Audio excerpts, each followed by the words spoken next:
The last words Jesus uttered come from Matthew chapter 28, and we're going to begin here at verse number 18.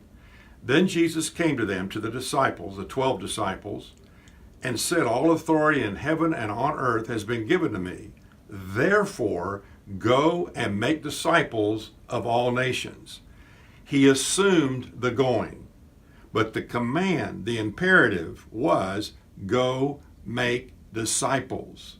So we're talking about what in the world does it mean to make disciples. And let me just say it again, and I'm going to say it every time, probably through May as we go through this series on making disciple makers.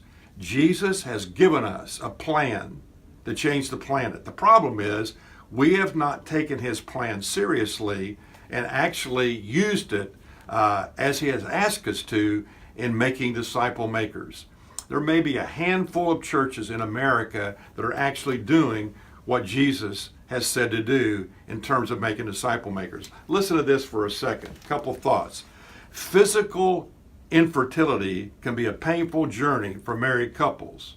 Infertility in faith, the faith realm, is unthinkable to Jesus. We were born to reproduce. We were born again, I should say, John chapter 3, to reproduce. So today I want to take a look at just one aspect, a further aspect of disciple making. And what we're going to look at is a definition of a disciple and a disciple maker. So the passage I want to read comes from 2 Timothy chapter number 2, verse 2, a very familiar verse to many. And here's Paul, the Apostle Paul, and he is trying to galvanize the faith of his young disciple, Timothy. Timothy, scholars say, maybe 16, 17, 18 years old at this point, but he has enormous responsibility for other followers of Christ and their maturing process.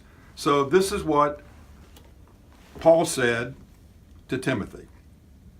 "And the things which you have heard from me in the presence of many witnesses, these entrust to faithful men who will be able to teach others also."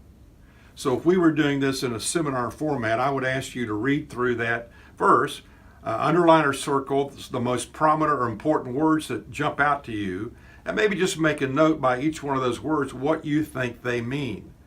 But I'll do that for you because of our limited time. "The things which you've heard from me in the presence of many witnesses, these entrust to faithful men who will be able to teach others also." It's obvious here that there is to be an ongoing passing on of the basics of the faith. So let's look at this. What are the things? I think the things are talking about the content of the faith. And then he says, which you have heard. So in order to hear something, somebody has to speak, and then somebody has to receive it or listen.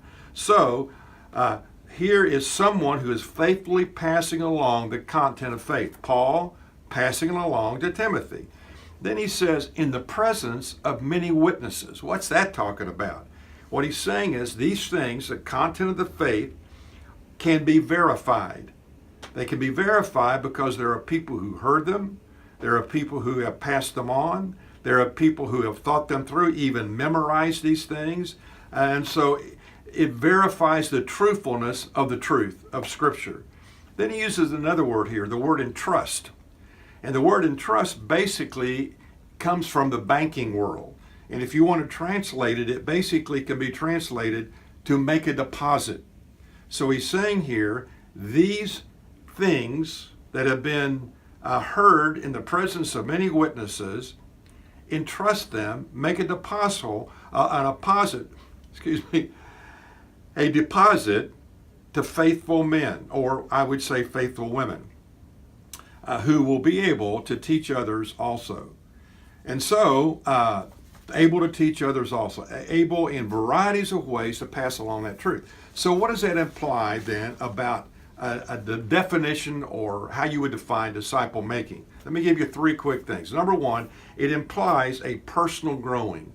And what that means is a growing love for Christ and a growing obedience to his word, to actually be serious about looking at it, reading it, studying it, and attempting by God's grace to do what it says to do. So that's the first step. The second step in disciple making is helping or enabling others to do what? To have a growing love for Christ and a growing obedience to His Word. So in other words, the very things that are going on in my own development, my growing love for Christ and my growing obedience to His Word, that's what I want to impart in essence to other believers who want to become disciple makers. And then the final step is equipping others. It's a growing love for those people that you are discipling to help them love Christ more and obey His Word more, but then adding a step, and that is to help them to help somebody else come to know Christ. In other words, helping a non-believer understand who Jesus is, what He did, why He did it, why they need it, and how they can get it, how to come to faith.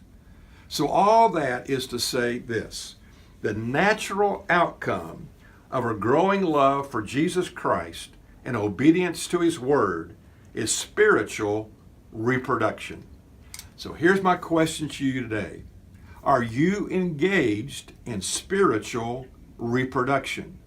If you are loving Christ in a growing, maturing way by obeying His truth, the natural outcome of that will be becoming a maturing, reproducing disciple maker.